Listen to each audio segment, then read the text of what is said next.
Vijayawada YCP MP అభ్యర్థి కేశినేని నానిపై మాజీ MLC Buddha Venkanna నిప్పులు చెరిగారు. ఆయనను గతంలో చిరంజీవి గెంటేశారని, నిన్నగాక మొన్న చంద్రబాబు పార్టీలో నుంచి పంపించారని, ఇక అతి త్వరలో వైఎస్ జగన్ సైతం పంపించేస్తారని ఎద్దేవా చేశారు. టీడీపీలో ఉండి వైసీపీకి కోవట్టుగా పనిచేశారన్నారు. ఇప్పుడు విజయవాడ నుంచి పోటీకి దిగుతున్న కేశినేని నానిని చిత్తుగా ఓడిస్తామని, ఆయనకు అసలైన పండుగ ముందుందని సవాల్ చేశారు.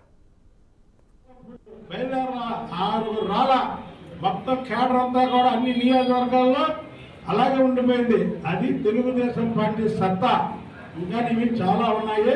నువ్వు మాట్లాడిన మాటలకి కౌంట్ ఇస్తుంటాను. నువ్వేం మాట్లాడితే దానికి ఏమన్నా రిప్లై ఉంటుంది. ఒక్కటి మాత్రం కరెక్టు.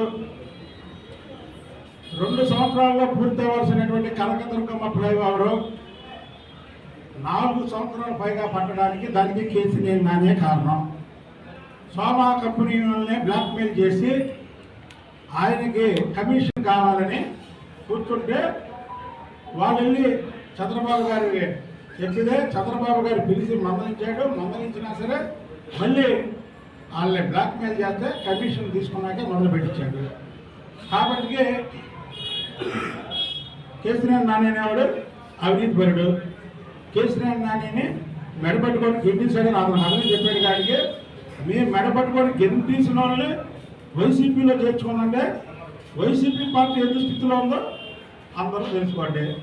వైసీపీని 60 కాదు, నేను కేసీనేని చిన్ని చెప్పాడు 80% ఖాళీ చేస్తానండి.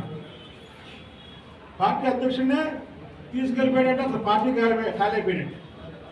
పార్టీ అధ్యక్షుడు అంటే టీంకి హెడ్, ఆ హెడ్ని తీసుకెళ్ళాడంటే ఇక అయిపోయింది. ఛాలెంజ్ చేయి. నువ్వు ఛాలెంజ్ చేసిన ప్రతి దాన్ని నీకే వ్యవస్థలో కొడతాం. నువ్వేం చేస్తే నీ నోట్లోంచి ఏ మాట వచ్చిందా అయ్యే వ్యవస్థ వాళ్ళే. కేసీనేని నాని దగ్గర ఒకటి ఉంది. మీడియా మిత్రులరా అందరూ కూడా అతను ఏదైతే చేశాడో